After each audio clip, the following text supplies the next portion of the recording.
is Anshuman sir, and today we are going to discuss our lecture number 1.9, and here we are going to discuss graphical representation of motion. So dear student, in the previous class you discussed lot of things about motion, and you discuss what are the parameters and what are the relation between these parameters, and that is known as equation of motion, and do lot of numerical over the equation of motion. So dear student, today we understand how we represent the motion in the graphical form. Okay, and this is very important to understand uh, uh, because when we describe the motion, we draw a graph which describe exactly the motion of the particle which is moving, are in uniform or non-uniform, or uniform speed or non-uniform speed, or constant speed. So lot of things are there, so that's, let me see that. Have to understand what the meaning of the graph. So basically graph is the representation between two parameters. Okay, if we have a two parameter, then if we represent both along x-axis and y-axis, then that type of formation is known as a graph. So dear student, सबसे पहले हम समझ लेते हैं. तो हमने आपको पहले ही फ्रेम ऑफ रेफरेंस के बारे में बताया था. ये आपके पास एक कोऑर्डिनेट सिस्टम होता है, आप इसे कार्टेशियन कोऑर्डिनेट सिस्टम कहते हैं, जिसमें ये x होता है, ये y होता है और ये z होता है. तो अगर हम किसी एक क्वांटिटी को x एक्सिस के लॉन्ग ले लें और किसी एक क्वांटिटी को y एक्सिस के लॉन्ग ले लें और इन दोनों के बीच के वेरिएशंस को हम रिप्रेजेंट करें, तो हम देखते हैं कि हमें एक पर्टिकुलर जो है वेरिएशंस मिलते हैं दोनों क्वांटिटीज़ के बीच में, and that is known as the graph. जैसे अगर मैं बात करूं कि मेरे पास डिस्टेंस है और टाइम है, ये दो चीज़ें मेरे पास हैं, दो क्वांटिटीज़ मेरे पास है. अब मैंने क्या किया, इन दोनों का अलग अलग टाइम पे डिस्टेंस कैलकुलेट किया. हमने देखा कि जब टाइम 2 सेकेंड था तो डिस्टेंस, कोई भी बॉडी जो है 5 मीटर की डिस्टेंस ट्रेवल करता है. जब ये टाइम 4 हो गया तो हम देखते हैं ये 10 मीटर की डिस्टेंस ट्रेवल कर लेता है. जब ये आपका ये आपका हो गया 6 हो गया तो हम देखते हैं ये हो गया आपका 15, और जब ये आपका 8 हो गया तो हम देखते हैं ये कितना हो गया, दैट इज द 20, राइट. तो ये हमारे पास टाइम और डिस्टेंस के बीच में एक हमारे पास डाटा है. हम देखते हैं कि अलग अलग टाइम पर हमें अलग अलग डिस्टेंस ट्रेवल करी है और ये हमारे पास वैल्यूज़ हैं.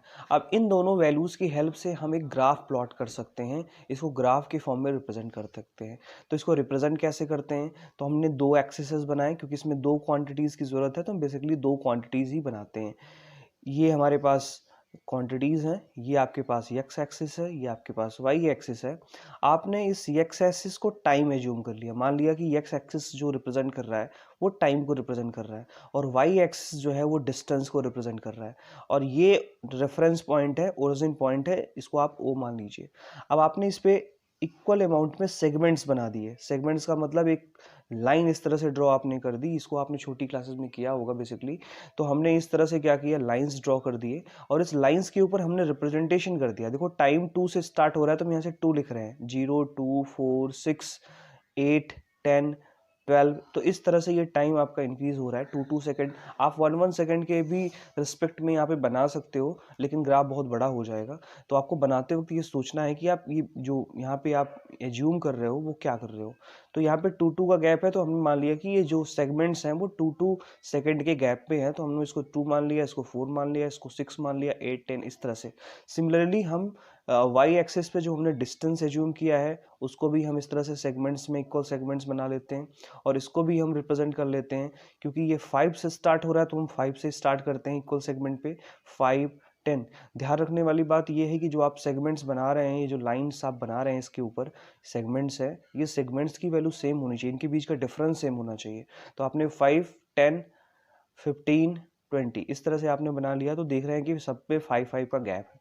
अब आपको क्या करना है, इनिशियली आपको टाइम देखना है और टाइम के आगे जो है जो डिस्टेंस है वो देखना है. तो हम देख रहे हैं कि 2 ये टाइम हो गया, और टाइम के आगे जो डिस्टेंस है x एक्सिस पे 2 और y एक्सिस पे 5, तो हम देखते हैं कि हमें एक पॉइंट यहाँ पर मिल गया. तो ये पहला पॉइंट हमें मिल गया। इसी तरीके से मैं 4 पे 10 देखना है तो 4 पे 10, तो ये पॉइंट कहीं यहाँ पे आ जाएगा। सिमिलरली अगर मैं 6 के लिए देखूँ तो 6 के लिए पॉइंट 15 पे आ जाएगा। तो इस तरह से मैं अलग अलग इस डाटा पॉइंट को देखूंगा और डाटा में टी और डी की वैल्यू देख करके इस तरह से मैं पॉइंट्स बनाता चला जाऊंगा। तो जब सारे पॉइंट्स मेरे पास आ जाएंगे तो अब मैं इसके ओरिजिन पॉइंट से, जो ये जीरो है, इस जीरो से या ओ से ओरिजिन पॉइंट से सभी पॉइंट्स को मैं क्या करूंगा, मिला दूंगा। जब मैं इन सभी पॉइंट्स को आपस में मिला दूंगा तो मुझे एक स्ट्रक्चर मिलेगा, चाहे वो स्ट्रेट होगा चाहे वो डिस्टॉर्टेड होगा। तो ये इस तरह से मुझे जो है एक स्ट्रक्चर मिल जाएगा जो हमें डिस्टेंस और टाइम का एक ग्राफ रिप्रेजेंट कर रहा है कि किस तरह से इसमें वेरिएशंस हो रहे हैं, टाइम के साथ डिस्टेंस में किस तरह से वेरिएशन हो रहे हैं, राइट। अब इस चीज़ को आपको थोड़ा सा समझना है। अब मान लीजिए कोई ग्राफ बना हुआ है और आपसे पूछ लिया जाए कि आप इस पॉइंट ए की स्पेशलिटी बताइए, क्या स्पेशलिटी है। तो आप इस तरह से डॉटेड लाइन बनाओगे और इस पे आप डॉटेड लाइन बनाओगे तो आप देखोगे कि एक टाइम पर जो है 10 सेकंड पे कट कर रहा है और ए पॉइंट जो है वो डिस्टेंस के लॉन्ग 20 मीटर पर कट कर रहा है। इसका मतलब at instant a at any graph, एक हमारे पास ये ग्राफ है, इस ग्राफ पर जो ये पॉइंट ए है इसका क्या मीनिंग हुआ। इसका मीनिंग ये हुआ कि जब कोई भी पार्टिकल ए पॉइंट पे होगा उस टाइम पे वो 10 सेकंड पर होगा और वो टोटल डिस्टेंस कितनी कवर कर चुका होगा, 20 मीटर कवर कर चुका होगा। So dear student, I hope ये आपके समझ में आ गया होगा। ये बहुत ही आसान है। एक और चीज़ यहाँ पे जो इम्पोर्टेंट होती है कि जो ये ग्राफ आपका आता है और ये जो आपके पास एक्स एक्सिस है, तो ये जो बॉटम एक्सिस है, इस बॉटम एक्सिस के साथ ये जो ग्राफ जो एंगल बनाता है उसे आप कहते हो स्लोप। क्या कहते हो? स्लोप कहते हो। This is known as the slope, इसे आप स्लोप कहते हो, राइट। अब यहाँ से इसकी हेल्प से आप बहुत सारी चीज़ों को फाइंड कर सकते हो, ठीक है। उसी के अकॉर्डिंग हम आगे बात करने वाले हैं। सो अब बात कर लेते हैं आपके सिलेबस की। तो आपके सिलेबस में हमें दो तरह के ग्राफ पढ़ने होते हैं। सबसे पहले हम पढ़ते हैं distance time graph, right. Distance time graph कह लीजिए या किसी किसी बुक में नॉर्मली इसे डिस्प्लेसमेंट टाइम ग्राफ भी कहा गया है। डिस्प्लेसमेंट टाइम ग्राफ, इसे डिस्प्लेसमेंट टाइम ग्राफ भी कहा गया है या इसे हम एसटी ग्राफ कहते हैं। क्या कहते हैं इसे? हम एसटी ग्राफ कहते हैं। एस इज द डिस्टेंस और displacement, T is the time. तो जब हम डिस्प्लेसमेंट और डिस्टेंस के बीच में या डिस्टेंस टाइम या डिस्प्लेसमेंट टाइम के बीच में ग्राफ बनाते हैं तो बहुत ज़्यादा कोई अंतर नहीं आता है। तो इसलिए हम इसको डिस्टेंस टाइम ग्राफ भी कह सकते हैं, किसी किसी बुक में डिस्प्लेसमेंट टाइम ग्राफ भी कहा गया है। इसको हम एस टी ग्राफ कहते हैं। तो आपके सिलेबस में हमें ये पढ़ना है। दूसरा जो हमें इसमें पढ़ना होता है उसे हम कहते हैं speed time graph. Speed time graph, right. Speed time graph, और इसको हम वेलोसिटी टाइम ग्राफ भी कहते हैं। This is the velocity time graph. इसको हम वेलोसिटी टाइम ग्राफ भी कहते हैं या इसको हम वीटी ग्राफ कहते हैं। क्या कहते हैं स्टूडेंट? इसको हम वीटी ग्राफ कहते हैं। आई होप ये समझ में आ गया होगा। तो ये दो इम्पॉर्टेंट ग्राफ जो है हमें डिस्कस करने होते हैं आपके सिलेबस में। तो सबसे पहले हम बात करते हैं डिस्टेंस टाइम ग्राफ की। तो let we see that distance time graph. तो हम सबसे पहले डिस्टेंस टाइम ग्राफ की बात करते हैं। तो डिस्टेंस टाइम ग्राफ की स्पेशलिटी क्या होती है कि ये आपके पास ये एक्सिस हैं, ये आपके पास एक्स एक्सिस है और ये आपके पास वाई एक्सिस है। तो आप एक्स एक्सिस के अलावा आप टाइम को एज्यूम करते हो कि जो एक्स एक्सिस है वो टाइम को रिप्रेजेंट कर रही है और जो वाई एक्सिस है वो डिस्टेंस और डिस्प्लेसमेंट को क्या कर रही है, रिप्रेजेंट कर रही है। तो इंपॉर्टेंट चीज़ है, when we represent the x-axis by time and y-axis by the y-axis by the distance or displacement, and when draw the graph between these two axes, then we see that that type of graph, this type of graph is known as the distance time graph, right। तो ये थोड़ा सा आपको यहाँ पे समझना है। अब इसके लिए ग्राफ्स की वैल्यू हम कैसे डिफाइन करते हैं, तो ग्राफ कैसे इसमें बनेगा। तो इम्पॉर्टेंट चीज़ इसमें ये है कि यूनिफॉर्म एंड नॉन यूनिफॉर्म। तो इन दोनों के लिए हमें क्या करना होता है, ग्राफ बनाना होता है, यूनिफॉर्म के लिए और नॉन यूनिफॉर्म के लिए। तो डियर स्टूडेंट, यूनिफॉर्म में आपने पढ़ा है कि इक्वल डिस्टेंस और डिस्प्लेसमेंट होगा in equal interval of time. तो अगर कोई भी बॉडी इक्वल डिस्टेंस जो है वो इक्वल इंटरवल ऑफ टाइम में कवर कर रही है तो इस तरह के मोशन को हम क्या कहते हैं, यूनिफॉर्म मोशन कहते हैं। इस तरह के मोशन को हम क्या कहते हैं, यूनिफॉर्म मोशन कहते हैं या यूनिफॉर्म स्पीड कहते हैं। क्या कहते हैं, यूनिफॉर्म स्पीड कहते हैं। राइट डियर स्टूडेंट, तो अब यहाँ से हम इसको समझते हैं यूनिफॉर्म स्पीड और uniform non uniform. Non uniform में क्या होता है कि टाइम तो इक्वल होता है, इक्वल टाइम होता है। तो अगर टाइम इक्वल होता है लेकिन ये अनइक्वल डिस्टेंस ट्रेवल करती है, अनइक्वल डिस्टेंस। राइट, ये बात आप समझ रहे होंगे, इसको मैंने पिछली क्लासेस में बताया है कि अगर कोई भी बॉडी जो है इक्वल टाइम में, क्योंकि टाइम पे तो हमारा कंट्रोल है नहीं, टाइम तो इक्वली बढ़ेगा, लेकिन अगर आप उस इक्वल टाइम में आप अपनी स्पीड को या फिर अपनी डिस्टेंस को जो कवर कर रहे हैं वो अलग अलग कर रहे हैं, तो उस सिचुएशन में जो आपका मोशन होगा वो नॉन यूनिफॉर्म मोशन हो जाएगा। या अगर इक्वल टाइम में इक्वल डिस्प्लेसमेंट या डिस्टेंस ट्रेवल कर रहे हैं उस सिचुएशन में आपकी जो स्पीड या आपका जो मोशन होगा वो यूनिफॉर्म होगा। राइट, ये दो चीज़ें आप समझते रहिए। तो मान लीजिए कोई एक बॉडी है वो यूनिफॉर्म मोशन कर रही है, तो हमने उसके लिए डाटा एज्यूम किया। अब देखिए डाटा हमने कैसे एज्यूम किया, ये आपके पास डिस्टेंस या डिस्प्लेसमेंट की वैल्यू दी हुई है और यहाँ पे टाइम की वैल्यू दी हुई है। तो टाइम तो सेगमेंट में इक्वल है, मान लेते हैं 2 है, 4 है, 6 है, 8 है। तो इस तरह से देखिए इक्वल टाइम है, ये 2 है, 4, दो दो का गैप इनके बीच में, 2 2 का गैप है। अब डिस्टेंस भी उतना ही इक्वली चलना चाहिए। मान लीजिए कि ये पहले 2 सेकंड में 5 मीटर चला और उसके बाद अगले 2 सेकंड में फिर से वो 5 चलेगा, है ना, ये थोड़ा सा समझना है आपको। इन दोनों के बीच में गैप 5, अब इसके बाद फिर से ये 5 चलेगा, फिर से 5। तो देखिए टाइम का गैप कितना है, 2 है, टाइम का गैप कितना है, 2 है, और डिस्टेंस का गैप भी कितना है, 5 है। तो इक्वली क्या हो रहा है, फिर यहाँ पे देखिए 2 है तो इसके बीच में गैप 5 है। तो इक्वल टाइम में ये इक्वल डिस्प्लेसमेंट क्या कर रहा है, कवर कर रहा है। तो इस तरह के मोशन को हम क्या कहेंगे, यूनिफॉर्म मोशन कहेंगे। अब अगर हम ग्राफ बनाएं तो देखिए, अब मैंने ग्राफ बनाया, ये आपने इस तरह से एक्स एक्सिस पे टाइम को रिप्रेजेंट किया, ये 2 हो गया, ये 4 हो गया, 6 हो गया, 8 हो गया, और इसी तरीके से आपने वाई एक्सिस पे डिस्टेंस को बनाया, ये आपके 5 हो गया, 10 हो गया, 15 हो गया, 20 हो गया।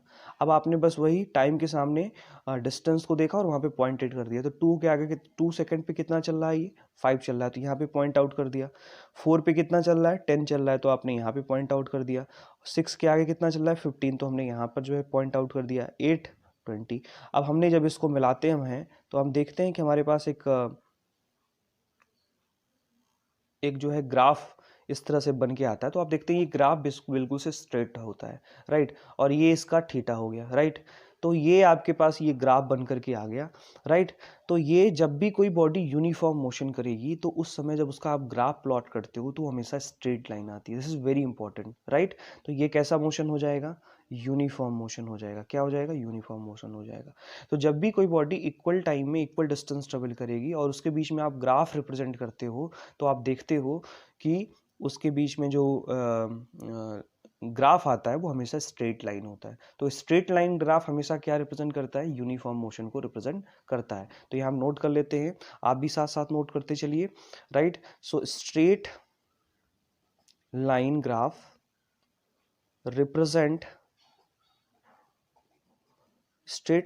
Represent uniform motion, uniform motion. तो स्ट्रेट लाइन ग्राफ जो होता है वो क्या रिप्रेजेंट करता है, यूनिफॉर्म मोशन को रिप्रेजेंट करता है। तो हमेशा स्ट्रेट लाइन ग्राफ क्या करेगा, यूनिफॉर्म मोशन को रिप्रेजेंट करेगा। आई होप बच्चों ये बात समझ में आ गई होगी आपकी।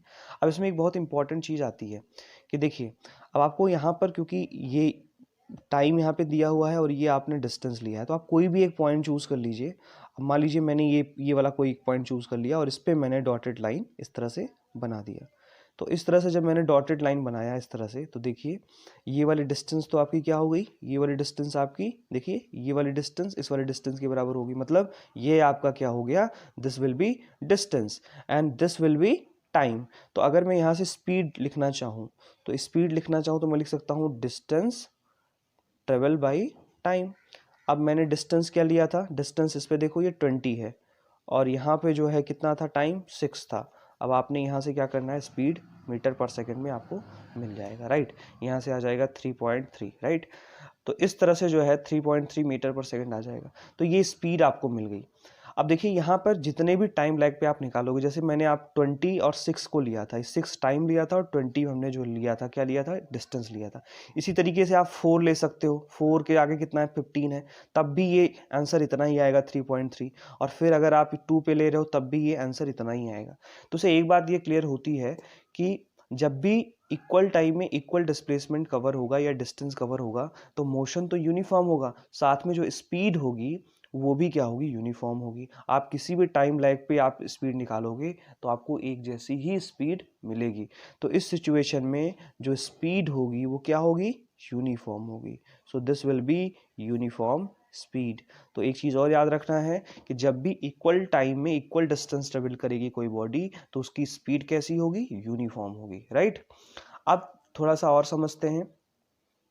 अब थोड़ा सा समझने की बात ये हुई कि हम किस तरह से जो है अच्छा एक चीज़ और, अगर मैं इसको कुछ नाम रख दूँ, ये तो बात समझ में आ गई होगी, डिस्टेंस अपॉन टाइम, राइट। तो ये थोड़ा सा आप समझते रहोगे। मान लो ओ ए मान लूँ मैं इसको, राइट। तो ओ ए और ये सी, तो ये ओ ए हो गया और ये सी ए हो गया। तो देखिए ओ ए अपॉन सी ए, तो ओ ए अपॉन सी ए। आप किसी भी पॉइंट पे ये पॉइंट मान सकते हो, आप देखोगे इसकी वैल्यू सेम आ रही है। तो अगर इसकी वैल्यू सेम आ रही है इसका मतलब स्पीड कैसा होगा, यूनिफॉर्म होगा। अब डियर स्टूडेंट हम बात कर लेते हैं नॉन यूनिफॉर्म की। अब इसी ग्राफ को हम थोड़ा सा बनाते हैं। देखिए इसी ग्राफ को मैं थोड़ा सा रिप्रेजेंट कर दे रहा हूँ। तो टाइम का लैग तो सेम रहेगा लेकिन जो ये डिस्टेंसेज हैं वो अलग अलग हो जाएंगी। मान लीजिए ये 5 था तो ये 5 से कितना हो गया, ये 5 से हो गया, ये 5 से हो गया 25, राइट। पहले 2 सेकंड में ये 5 मीटर चला, फिर अगले 2 सेकंड में ये 25 मीटर चल रहा है, फिर अगले 2 सेकंड में ये 15 मीटर चल रहा है और अगले 2 सेकंड में ये कितना चल रहा है, 30 मीटर चल रहा है, राइट। तो ये देख रहे हैं आप इक्वल टाइम में अनइक्वल डिस्टेंस ट्रेवल कर रहा है। ये बात समझ पा रहे हैं आप, इक्वल डिस्टेंस पे इक्वल टाइम पे अनइक्वल डिस्टेंस ट्रेवल कर रहा है। अब इसके लिए मैं अगर ग्राफ बनाऊं तो देखिए, अब मैं इस पे अगर ऐसे ग्राफ बना दूं, ध्यान से समझिएगा आप। ये टाइम तो ऐसे लिख दिया 2 4 6 8, इस पे भी मैं ऐसे बना ले रहा हूँ डिस्टेंसेस। ये हो गया आपके पास 5, ये हो गया ये हम ऐसे मान लेते हैं, ये हो गया आपका 20, ये हो गया आपका 30, राइट। इस तरह से मैं मान सकता हूँ, कोई बात नहीं, इसका हाफ हो जाएगा, राइट। तो यहाँ से देखिए 2 पर कितना था, 5 था, तो पहला पॉइंट तो मुझे यहाँ पे मिल गया। अब ऐसे में 4 पे 25, तो 4 पे 25 मतलब यहाँ पे कहीं मिलेगा, राइट। ये हो गया 4 पे 25 तो यहाँ मिल गया। इसके बाद कह रहा है कि 6 पे 15 था, 6 पे 15 आप देखो यहाँ से इसके बीच में आएगा कहीं, तो 6 पर तो 15 था, ये मिल गया। आप कह रहा है कि 8 पे कितना था, 30 था, तो ये 30 यहाँ पे मिल गया, राइट। अब मैं इन ग्राफ्स को मिलाता हूँ, देखिए ध्यान से समझिएगा। ये मैंने ग्राफ्स को ऐसे मिला दिया, राइट। मैंने ग्राफ्स को क्या किया, मिला दिया। तो जब मैंने ग्राफ्स को इस तरह से मिलाया तो आप देख रहे हो कि आपको अनडिस्टॉर्टेड लाइन मिल रहा है, यहाँ पे आपको डिस्टॉर्टेड लाइन मिल रहा है, आपको स्ट्रेट लाइन नहीं मिल रहा है। तो जब भी आपको इस तरह से कर्व या डिस्टॉर्टेड लाइन ग्राफ मिले तो इस सिचुएशन में इस तरह के मोशन को हम क्या कहते हैं, नॉन यूनिफॉर्म मोशन कहते हैं। नॉन यूनिफॉर्म मोशन कहते हैं, क्या कहते हैं बेटा, नॉन यूनिफॉर्म मोशन कहते हैं। आई होप ये बात आपके समझ में आ गई होगी कि इस तरह के मोशन को हम क्या कहेंगे, नॉन यूनिफॉर्म मोशन कहेंगे, that we call the non uniform motion. ठीक है, आई होप ये क्लियर हो गया होगा। अब इसी तरीके से अगर मैं यहाँ पर स्पीड की बात करूँ तो स्पीड इज इक्वल टू, अब किसी भी इंस्टेंट पे आप निकालोगे तो आपको अलग अलग स्पीड मिलेगी। इसका मतलब स्पीड भी कैसी है, आप जानते हो, डिस्टेंस अपॉन टाइम।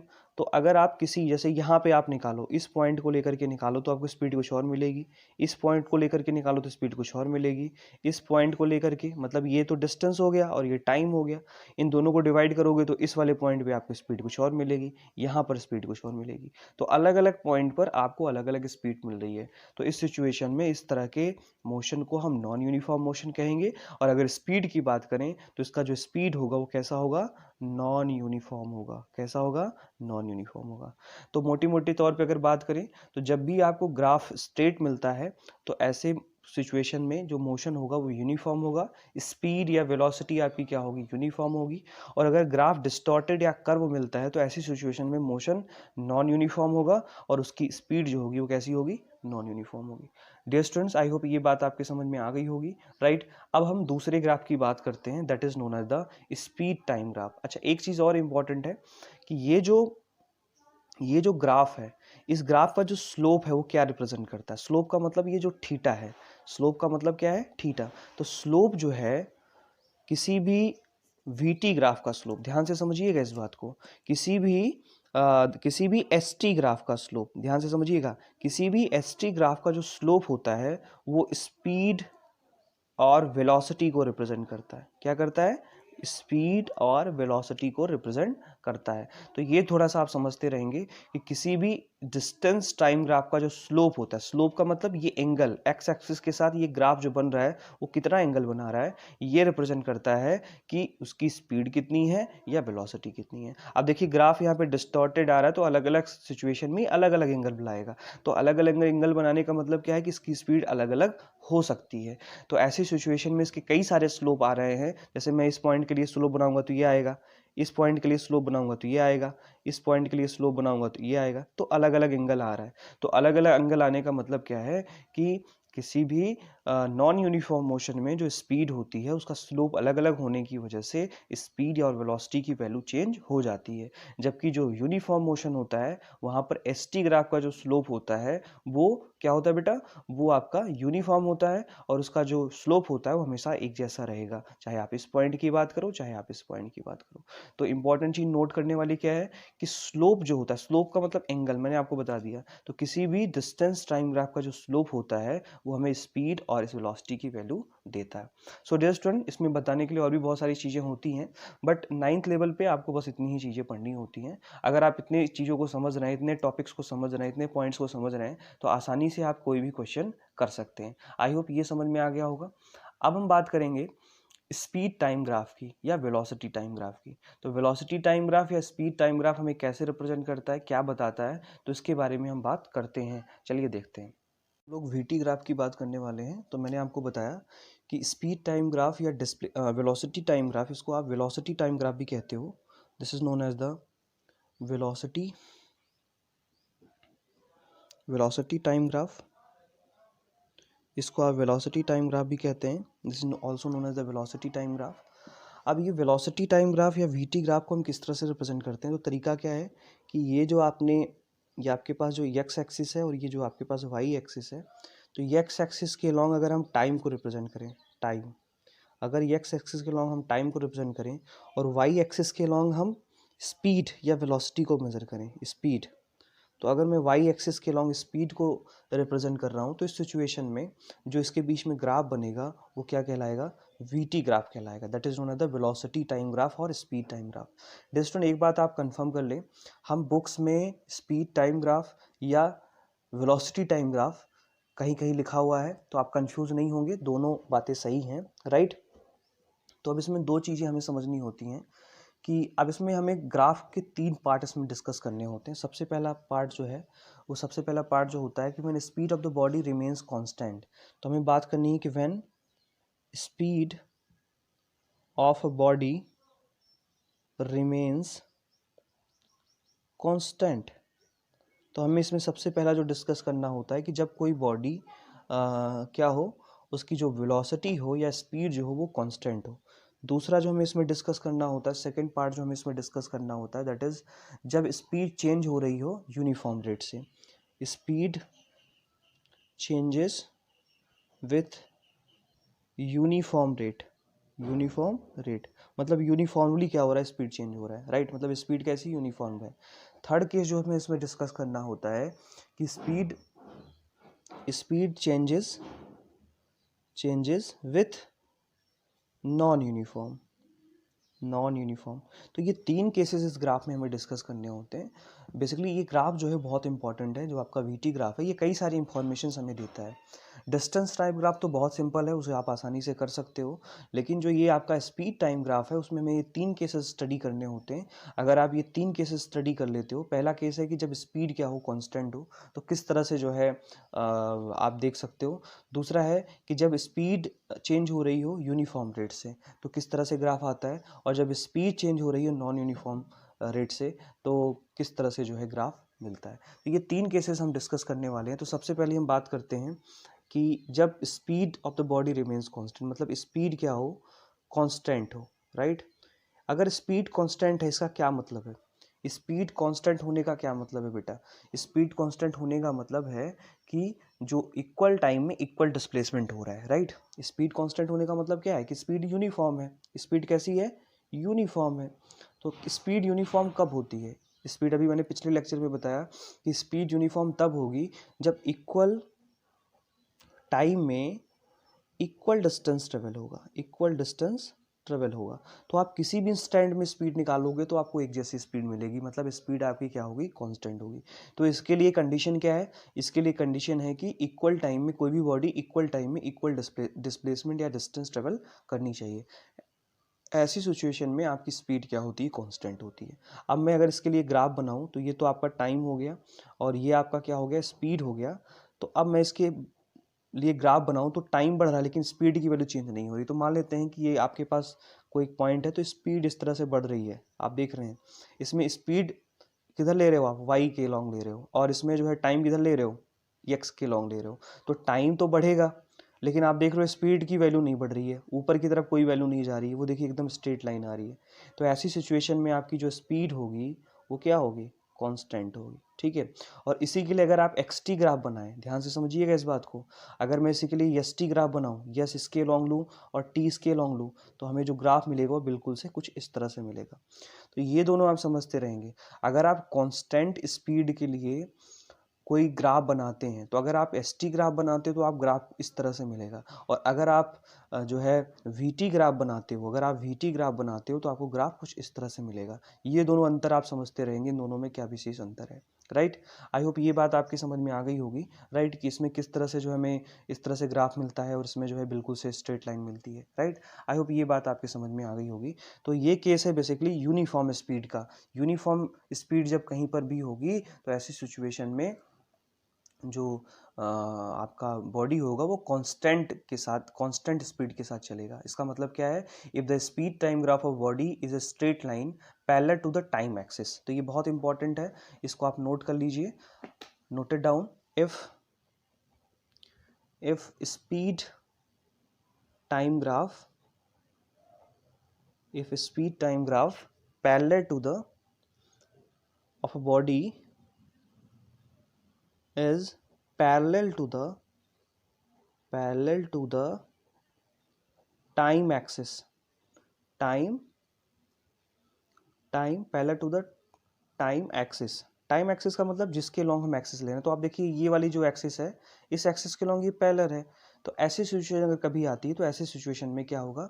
जो आपका स्पीड होगा वो कांस्टेंट होगा। Parallel axis, then the speed of the body, then the speed of the body remains constant, क्या हो जाएगा? कांस्टेंट हो जाएगा। तो ये आपको यहाँ पे समझना है, इसको साथ साथ नोट भी करते चलिए।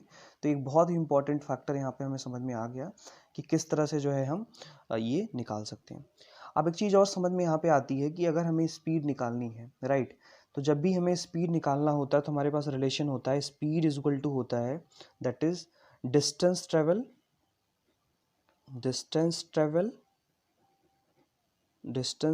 अपॉन टाइम टेकन, कितना टाइम लग रहा है, राइट। तो आप देख रहे हैं कि टाइम तो बढ़ रहा है लेकिन जो डिस्टेंस है यहाँ पर देखिए इस तरह से डिस्टेंस है, तो हर टाइम पे निकालोगे तो एक जैसा मिलेगा। तो बेसिकली हम इस वाले ग्राफ की बात कर रहे हैं। ये तो आपने एस टी ग्राफ पिछले वाले लेक्चर में, पिछले वाले टॉपिक में देखा है। तो हमारे पास स्पीड इक्वल टू ये होगा। अब अगर मैं यहाँ से डिस्टेंस ट्रेवल की बात करूँ, अगर मैं यहाँ से डिस्टेंस निकालना चाहूँ तो क्या हो जाएगा? वेलोसिटी इंटू टाइम हो जाएगा, ये रिलेशन क्रॉस मल्टीप्लाई हो जाएगा। ये v है आपका, ये t है। तो यहाँ से अगर मैं डिस्टेंस ट्रेवल निकालना चाहूँ तो हमारे पास ये आ जाएगा, राइट। आप समझ रहे हैं? तो ये चीज़ हमें समझ में आएगा। तो बेसिकली जो v और t है, ध्यान से समझिएगा। अगर मैं यहाँ पे कोई एक पॉइंट चूज़ कर लूँ और इस कोई पॉइंट को मैं यहाँ से मिला दूँ, ध्यान से समझिएगा।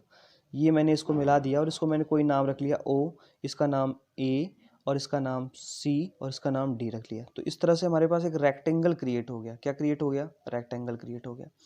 अब अगर मुझे डिस्टेंस यहाँ से निकालना है तो मुझे ये वाली वैल्यू तो v हो जाएगी, यहाँ से देखिए ना, ये वाली वैल्यू क्या हो जाएगी, v हो जाएगी, और ये वाली वैल्यू क्या हो जाएगी, t हो जाएगी। तो अगर ये रेक्टेंगल हो गया, ध्यान से समझना बेटा, ये जो ग्राफ है, ग्राफ में अगर मैंने इस कोई पॉइंट है o उस पर निकालना है, तो मैंने इस पे इस तरह से टाइम पे मिलाया, तो ये वाली देखिए एक रेक्टेंगल क्रिएट हो गया।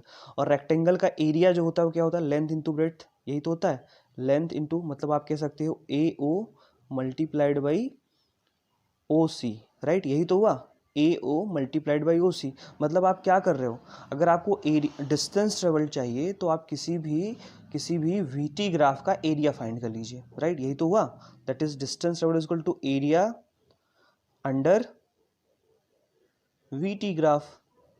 क्योंकि एरिया ऑफ द रेक्टेंगल क्या होता है, लेंथ इंटू ब्रेड्थ, और लेंथ को किससे रिप्रेजेंट किया जा रहा है, टाइम से, और ब्रेड्थ को किससे रिप्रेजेंट किया जा रहा है, वेलोसिटी से। तो अब जब अगर आप एरिया निकालना है आपको, तो आप क्या कर सकते हो, ए को ओ सी मल्टीप्लाई कर दो, ये देखो यहाँ से, ये वाला रिलेशन देखो, इसी से तो हमने इसको लिखा है, ये वाले रिलेशन से तो इसको हमने लिखा है, ए ओ मल्टीप्लाइड बाई ओ सी। इसका मतलब area under V T graph हमें क्या देता है, distance travel by the body. कोई भी बॉडी कितनी डिस्टेंस ट्रेवल कर रही है, अगर हमें ये निकालना है तो हम area under V T graph निकाल लें, या एरिया अंडर जो आपके पास ये पूरा रेक्टेंगल बना है, कौन सा रेक्टेंगल, तो area under rectangle, area under rectangle O C O A, O C D A, right. ये जो आपके पास रेक्टेंगल बना है, अगर इसका पूरा एरिया आप ये फाइंड कर लो तो आपको पता चल जाएगा कि कितना डिस्टेंस ट्रेवल हुआ। तो ये तो हमारा पहला केस हो गया जिसमें हम ये बात करते हैं कि किस तरह से जो है हम डिस्टेंस को फाइंड कर सकते हैं, ठीक है। So in the speed time graph आप नोट कर लीजिए, the speed time graph, the area encloses by the speed time curve and the time axis given us to distance travel by the body. तो I hope ये आपके पास समझ में आ गई होगी कि किस तरह से जो है हम किसी भी वीटी ग्राफ के अंदर जो एरिया होता है वो हमें क्या बताता है, वो हमें जो है डिस्टेंस ट्रेवल बताता है। क्या बताता है, डिस्टेंस ट्रेवल। तो अगर हमें डिस्टेंस ट्रेवल फाइंड करना है, कोई बॉडी कितनी डिस्टेंस ट्रेवल कर रही है और हमारे पास वीटी ग्राफ दिया हुआ है, तो हम उसका एरिया फाइंड कर लेंगे, तो हमें क्या मिल जाएगा, डिस्टेंस कवर मिल जाएगा। तो डियर स्टूडेंट, हमने पहला डिस्कस कर लिया स्पीड एट कांस्टेंट, जब कांस्टेंट स्पीड हो, व्हेन स्पीड इज कांस्टेंट, हमने पहला डिस्कस कर लिया, that is when speed of the body is constant. अब हम सेकंड पार्ट डिस्कस करते हैं, जब स्पीड चेंज हो रही हो विथ यूनिफॉर्म रेट से। तो when speed changes with uniform rate, ये हमारे पास सेकंड पार्ट है। तो डियर स्टूडेंट, इसमें एक चीज़ आपको याद रखनी है कि जब भी स्पीड टाइम ग्राफ में यूनिफॉर्मली स्पीड चेंज हो रहा होगा, तो आपको जो ग्राफ मिलेगा वो कैसा मिलेगा, वो आपको स्ट्रेट लाइन मिलेगा। जैसे मान लीजिए हमारे पास कोई एक डाटा है, हमने कैलकुलेट किया, हमने एक डाटा बनाया, ये हमारे पास v और t की वैल्यूज़ हैं, ये हमारे पास v है और ये t है। हमने टाइम को एज्यूम किया, मान लेते हैं टाइम 2 सेकेंड है, 4 सेकेंड है, 6 सेकेंड है, 8 सेकेंड है, तो हमने इक्वली टाइम को मान लिया। अब हम इस पर क्या करते हैं, हम देखते हैं कि वेलोसिटी यहाँ पे जो आ रही थी वो आ रही थी 2 मीटर पर सेकेंड, ये मीटर पर सेकेंड में है और ये सेकेंड में है। और जब 4 हुआ तो हम देखते हैं कितना हो गया, ये हो गया आपका 8, राइट, ये कितना हो गया, 8 हो गया। या इस तरह से कह सकते हैं कि कितना हो गया, ये आपका हो गया 6 हो गया, कितना हो गया, ये 6 हो गया, 4 पे कितना हो गया, 6 हो गया। और ऐसे ही जब ये 6 पे था 6 पे था तो ये कितना हो गया, 18 हो गया, कितना हो गया, 18 हो गया, राइट।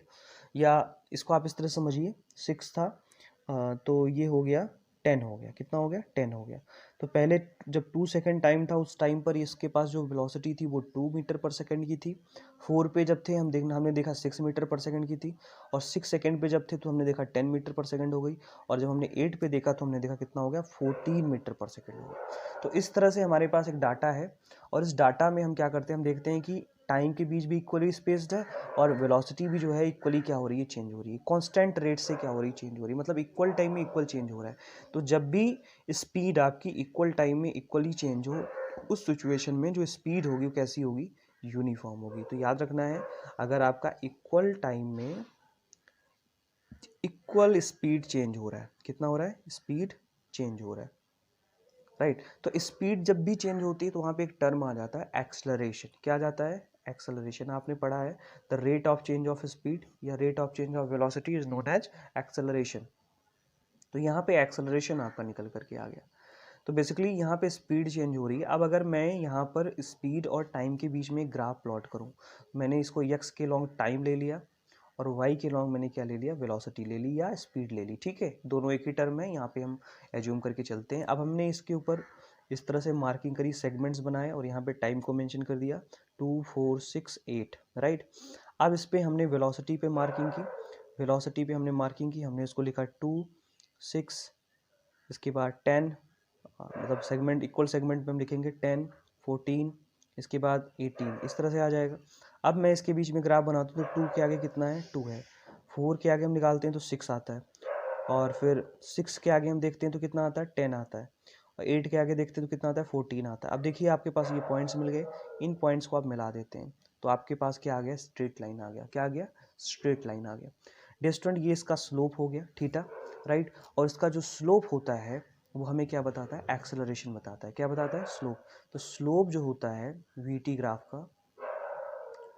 का जो स्लोप होता है वो हमें एक्सेलरेशन बताता है। क्या बताता है, एक्सेलरेशन बताता है। क्या बताता है बेटा, एक्सेलरेशन बताता है। तो ये थोड़ा सा समझना है आपको, वीटी ग्राफ का जो स्लोप होगा हमें क्या बताएगा, एक्सेलरेशन बताएगा। सो डियर स्टूडेंट, आप देख रहे हैं इक्वल टाइम में इक्वल वेलोसिटी चेंज हो रही है, इसका मतलब इसका एक्सेलरेशन क्या होगा, कांस्टेंट होगा, है ना। मतलब जो वेलोसिटी का चेंज हो रहा है अगर वो बराबर बराबर हो रहा है, इसका मतलब क्या होगा कि उसके एक्सेलरेशन, उसका जो एक्सेलरेशन है वो यूनिफॉर्म रेट से बढ़ रहा है, राइट। उसका जो एक्सेलरेशन है वो क्या हो रहा है, यूनिफॉर्म रेट से बढ़ रहा है। तो यहाँ पे जो एक्सेलरेशन हुआ क्या कहलाएगा, यूनिफॉर्म एक्सेलरेशन कहलाएगा, यूनिफॉर्म एक्सेलरेशन कहलाएगा। तो ये थोड़ा सा आप समझते रहेंगे कि जब भी इक्वल टाइम में इक्वल वेलोसिटी चेंज होती है, ऐसी सिचुएशन में जो आपका एक्सेलरेशन होता है वो यूनिफॉर्म हो जाता है। क्योंकि अगर यहाँ इसके बीच में आप एक्सेलरेशन फाइंड करोगे और इसके बीच में एक्सेलरेशन फाइंड करोगे, देखो अगर मैं यहाँ से निकालूँ एक्सेलरेशन और फिर इन दोनों के बीच का एक्सेलरेशन निकालूं, इन दोनों पॉइंट्स के बीच का और इन दोनों पॉइंट्स का, तो हम देखते हैं एक्सेलरेशन में सेम मिलता है, राइट। तो ऐसी सिचुएशन में जो एक्सेलरेशन होगा वो क्या होगा, सेम होगा, राइट। तो डियर स्टूडेंट, ये आपके समझ में आ गया होगा कि जब भी स्पीड चेंज हो रही हो यूनिफॉर्म रेट से तो आपका जो ग्राफ मिलता है वो हमेशा स्ट्रेट होता है। किसके बीच में, वेलोसिटी और टाइम के बीच में। तो वेलोसिटी और टाइम के बीच का जो ग्राफ होता है वो हमेशा स्ट्रेट लाइन होता है। आई होप ये क्लियर हो गया होगा। और इस सिचुएशन में जो एक्सेलरेशन होगा, इसका जो स्लोप होगा, मतलब इसका जो ये वाला पार्ट होगा स्लोप होगा, या जो ये जो स्ट्रेट लाइन आपको रिप्रेजेंट कर रहा है, ये क्या रिप्रेजेंट कर रहा है, यूनिफॉर्म एक्सेलरेशन को रिप्रेजेंट कर रहा है, राइट। क्या रिप्रेजेंट कर रहा है, यूनिफॉर्म एक्सेलरेशन को रिप्रेजेंट कर रहा है।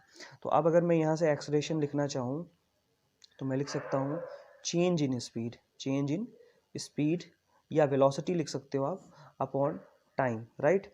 और यहाँ से मैं अगर एक्सेलरेशन की वैल्यू लिखना चाहूँ तो मैं यहाँ अगर इसको p मान लूँ, इसको मैं q मान लूँ, इसको मैं r मान लूँ, तो एक्सेलरेशन वेलोसिटी आपकी ये हो जाएगी और आपका जो टाइम है वो ये हो जाएगा। तो मैं लिख सकता हूँ P Q upon Q R, right. ये लिख सकता हूँ ग्राफ के माध्यम से, राइट। तो एक्सेलरेशन हमारे पास ये आ गया और हर सिचुएशन में क्या होगा, एक जैसा होगा।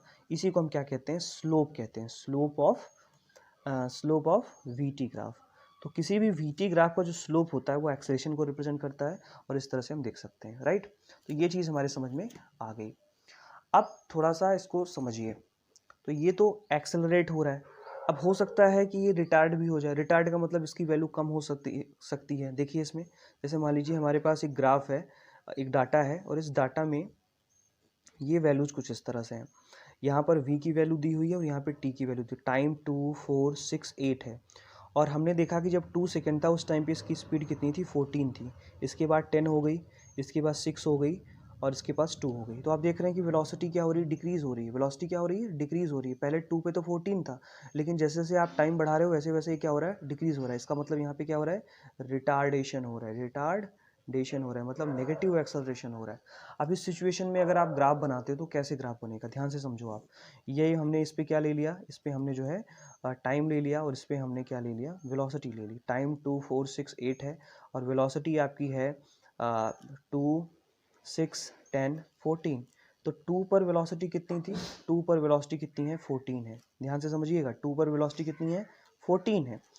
4 पे कितनी है, 4 पे कितनी है, 4 पे हम देख रहे हैं वेलोसिटी कितनी है, 4 पर हो गई 10। तो ये देखिए यहाँ पे 10 आ गया। 6, इसके बाद 6 पे 6 आ जाएगा, राइट। 6 पे, उसके बाद 8 पे क्या आ गया, 2 आ गया। अब इसको आप मिलाओगे तो आप देखोगे ग्राफ क्या हो रहा है, डिक्रीज हो रहा है। इसकी डायरेक्शन ऐसी है, राइट। इसकी डायरेक्शन कैसी है, ऐसी है। तो ये क्या हो रहा है यहाँ पे, रिटार्डेशन हो रहा है। क्या हो रहा है, रिटार्डेशन हो रहा है, राइट। अब इसे आप इस तरह से यहाँ पे मिला सकते हैं। तो ये एक इम्पॉर्टेंट चीज़ हमें समझ में आती है कि the distance travel by a moving body in a given time can also be calculated from the speed time graph. तो एक चीज़ समझ में आती है कि अगर ये हम इसको नीचे तक मिला दें तो ये हमारे पास एक ट्राइंगल निकल करके आता है। तो अगर मुझे यहाँ पर स्पीड डिस्टेंस निकालनी है, क्या निकालनी है, डिस्टेंस निकालनी है, तब भी मैं यहाँ पे डिस्टेंस निकाल सकता हूँ। तो डिस्टेंस निकालने का तरीका क्या है, डिस्टेंस निकालने का तरीका क्या है कि जो ये ट्राइंगल एज्यूम हुआ, अगर आप इसे रिटार्डेशन में देख रहे हैं तो ये ट्राइंगल जो एज्यूम हुआ, पी मान लीजिए, ओ मान लीजिए, क्यू मान लीजिए। तो डिस्टेंस निकालने के लिए किसी भी, अगर आपके पास कोई भी वीटी ग्राफ दिया हुआ है, कोई भी वीटी ग्राफ अगर आपके पास है तो इसकी हेल्प से आप डिस्टेंस मेजर कर सकते हैं। और ये डिस्टेंस आपका जो होगा, this will be area of this triangle, area of this triangle. So area of triangle क्या होता है, एरिया ऑफ ट्राइंगल होता है दैट इज द 1/2। इसका जो आप डिस्टेंस आप निकालोगे तो इसके लिए आप लिख सकते हो 1/2 area of the triangle, right. ये जो ट्राइंगल आपको वीटी ग्राफ में मिला है, अगर उसका एरिया निकाल करके आप 1/2 से मल्टीप्लाई कर दो तो आपको क्या मिल जाएगा, आपको एंगल मिल जाएगा। तो देखिए यहाँ से 1/2 multiplied by area of triangle, यहाँ से क्या हो जाएगा, एरिया ऑफ ट्राइंगल। तो एरिया ऑफ ट्राइंगल आपका हो जाएगा OR मल्टीप्लाइड बाई, यहाँ से देखिए एरिया ऑफ ट्राइंगल आपका हो जाएगा, this will be speed multiplied by time, speed multiplied by time. तो इस ग्राफ में जो स्पीड है, यहाँ से देख लीजिए, स्पीड मल्टीप्लाइड बाई टाइम, ये निकाल करके आप क्या कर सकते हैं, डिस्टेंस फाइंड कर सकते हैं। ठीक है, क्या निकाल सकते हैं, इसको निकाल करके आप डिस्टेंस फाइंड आप कर सकते हो। ठीक है, तो ये थोड़ा सा आप जानते रहेंगे कि डिस्टेंस हम वीटी ग्राफ से भी निकाल सकते हैं। कैसे निकाल सकते हैं, 1/2 multiplied by speed multiplied by time, right.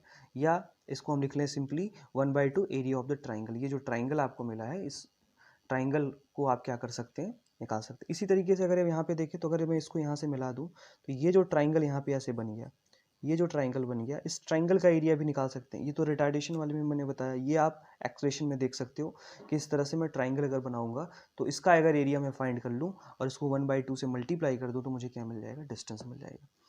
Basically dear student, ये कहाँ से आता है इसको थोड़ा समझते हैं। देखिए, एक्सेलरेशन इक्वल टू होता है वेलोसिटी अपॉन टाइम, और वेलोसिटी इक्वल टू आपका क्या होता है, डिस्टेंस अपॉन टाइम, राइट। और इसको आप टी लिख सकते हैं, है ना, ये आप बात समझ रहे हैं, वेलोसिटी अपॉन को डिस्टेंस अपॉन टाइम। अब यहाँ से एक्सेलरेशन इक्वल टू क्या हो जाएगा, एक्सेलरेशन इक्वल टू हो जाएगा आपके पास डिस्टेंस, ये होगा डिस्टेंस, और ये देख सकते हैं आप, ये हो जाएगा डिस्टेंस अपॉन ये हो जाएगा टी स्क्वायर, टाइम का स्क्वायर हो जाएगा। ठीक है, ये टाइम का स्क्वायर हो गया। और यहाँ से हम अगर डिस्टेंस की वैल्यू निकालें तो एक्सेलरेशन मल्टीप्लाइड बाई टाइम का स्क्वायर, राइट, ये right, acceleration multiplied by time square. Okay, तो ये चीज़ थोड़ा सा आप समझते रहेंगे कि इस तरह से भी आप क्या कर सकते हैं, निकाल सकते हैं। ये बहुत इंपॉर्टेंट है। तो हमने इस तरह से डिस्कस कर लिया कि जब किसी भी ग्राफ का अगर यूनिफॉर्म रेट से स्पीड चेंज हो रहा है तो किस तरह से हम ग्राफ में वैल्यूज़ को फाइंड करते हैं और उसको निकालते हैं। तो यहाँ से दो चीज़ें क्लियर होती हैं कि किसी भी speed time graph of a body, a straight line sloping upward show the uniform acceleration. अगर स्लोप ऊपर की तरफ है तो जैसे ये स्लोप ऊपर की तरफ है तो ये एक्सेलरेशन शो करेगा। अगर स्लोप नीचे की तरफ है तो स्लोप देखिए यहाँ एंगल ये नीचे की तरफ, तो ये स्लोप अगर नीचे की तरफ है तो ये रिटार्डेशन करेगा। और इसके अंदर जो एरिया कवर होगा, ये जो ट्राइंगल है, अगर इसका इस ट्राइंगल के अंदर जो एरिया कवर होगा, राइट, आप एरिया ऑफ द ट्राइंगल जानते हैं 1/2, ये एरिया ऑफ द ट्राइंगल जो होता है वो होता है 1/2 length into height into, right, height को अगर आप इससे मल्टीप्लाई कर देते तो आपको ये मिल जाता है। तो एरिया ऑफ द ट्राइंगल अगर आप निकाल लें तो आसानी से आप डिस्टेंस को फाइंड कर सकते हो। ठीक है, ओके, तो यह चीज़ आप समझते हो, राइट। तो यहाँ से निकल के आता है कि स्पीड टाइम ग्राफ जो होता है वो initial speed is non zero, कभी भी इसकी इनिशियल स्पीड जो है जीरो नहीं होती है जब भी रिटार्डेशन होता है। तो आप देखते हो इनिशियली इसके पास कुछ ना कुछ स्पीड होती है, राइट। तो ये चीज़ समझ में आ गई। अब इसका लास्ट पॉइंट देखते हैं, लास्ट पॉइंट है आपका, that is the when the initial speed of the body is non zero, that's mean कि वो कुछ स्पीड के साथ ऊपर की तरफ उठ रही है। देखिए, ये आपके पास मान लीजिए ये आपके पास ग्राफ है, और यहाँ से जब हमने ये वाला ग्राफ बनाया था, ध्यान से समझिए, ये वाला ग्राफ जब हमने बनाया था तो हमने इसको जीरो से स्टार्ट किया था। ये ज़रूरी नहीं कि ये जीरो से स्टार्ट हो सकता है वो यहाँ से स्टार्ट हो, राइट, हो सकता है ये यहाँ से स्टार्ट हो। तो यहाँ से स्टार्ट अगर ये होगा, अगर ये यहाँ से स्टार्ट होगा, ध्यान से समझिए, ये अगर यहाँ से स्टार्ट होगा तो इसके पास इनिशियल स्पीड कुछ होगी। तो ऐसे केसेस में आप क्या करोगे, ये एक ट्रेपेजियम बन जाएगा। तो इस ट्रेपेजियम का एरिया आपको क्या करना पड़ता है, फाइंड करना पड़ता है, ठीक है। तब भी आप इसके अंदर ये वाला एरिया फाइंड करोगे तब भी आपको मिलेगा, ठीक है। या आप अलग अलग कर सकते हो, इस ट्राइंगल का एरिया निकालो और इस रेक्टेंगल का एरिया निकाल के ऐड कर दो, तब भी आपको मिल जाएगा। तो ये तो नॉन जीरो इनिशियल स्पीड के साथ था, इसकी इनिशियल स्पीड क्या थी, जीरो थी। यहाँ पर रिटार्डेशन था। तो ये तीन ग्राफ आपको ये समझने हैं बेसिकली, ये तीन ग्राफ जो है बहुत इंपॉर्टेंट है। अब थर्ड पॉइंट की बात करते हैं, जब स्पीड जो है वो नॉन यूनिफॉर्मली क्या हो रही हो, चेंज हो रही हो, तो इस केस में आप कैसे फाइंड करते हो। थर्ड पॉइंट देखते हैं।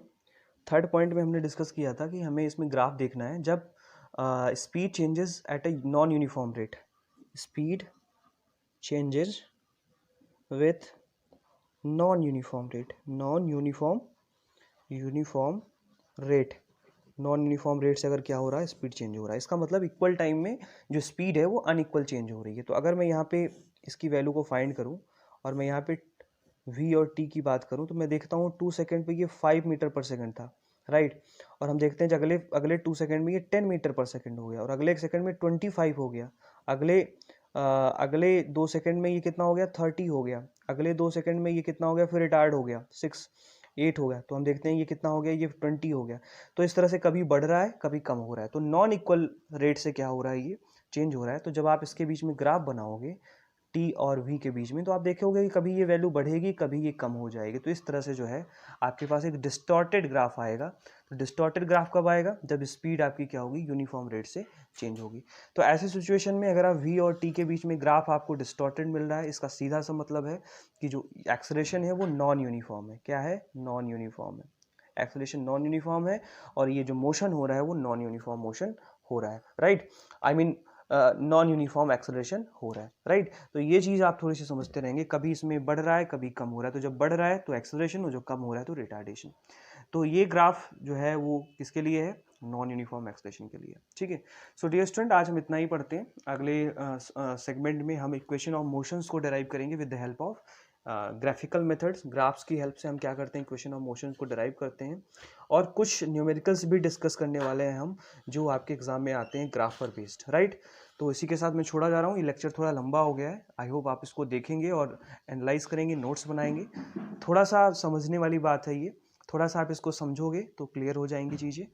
इसमें 2-3 चीज़ें मैंने आपको बताई हैं कि जब भी आप ST ग्राफ की बात करते हो, मतलब डिस्टेंस टाइप ग्राफ की बात करते हो, तो उसका जो स्लोप होता है वो हमें वेलोसिटी बताता है, और उसके अंदर जो एरिया कवर होता है, उसके अंदर जो एरिया कवर होता है वो हमें क्या बताता है, मतलब जो रेक्टेंगल जो एरिया कवर होता है वो हमें डिस्टेंस ट्रेवल बताता है। इसी तरीके से वेलोसिटी टाइम की बात करते हैं, तो वेलोसिटी टाइम ग्राफ में हम 3 केसेस पढ़ते हैं। सबसे पहला, जब यूनिफॉर्म जो है स्पीड हो, आई मीन एक्सेलरेशन कांस्टेंट होता है। उसके बाद फिर हमने दूसरी बात करी कि जब एक्सेलरेशन जीरो हो और नॉन जीरो हो, मतलब वेलोसिटी जब जीरो से स्टार्ट हो रही हो या इनिशियल वेलोसिटी उसके बाद कुछ प्रेजेंट हो, तो वहाँ पर हमने इसको देखा था। रिटार्डेशन की ग्राफ की बात हमने करी। उसके बाद हमने कहा कि जो इसके अंदर जो ग्राफ बन रहा है, वीटी ग्राफ के अंदर जो ट्राइंगल बन रहा है, उस ट्राइंगल का अगर एरिया हम फाइंड कर ले तो हमें डिस्टेंस ट्रेवल पता चल सकता है वीटी ग्राफ से। इसके बाद हमने फिर बात करी कि किस तरह से हम जो है non uniform rate of speed के साथ या नॉन यूनिफॉर्म एक्सेलरेशन के साथ ग्राफ को रिप्रेजेंट करते हैं। तो ये 2-3 चीज़ें हैं जो मैंने आपको बताई। आई होप ये समझ में आया होगा, और इसको आप एनालाइज करोगे और पढ़ोगे। इसी होप के साथ मैं आपको छोड़े जा रहा हूँ। Okay, thank you so much.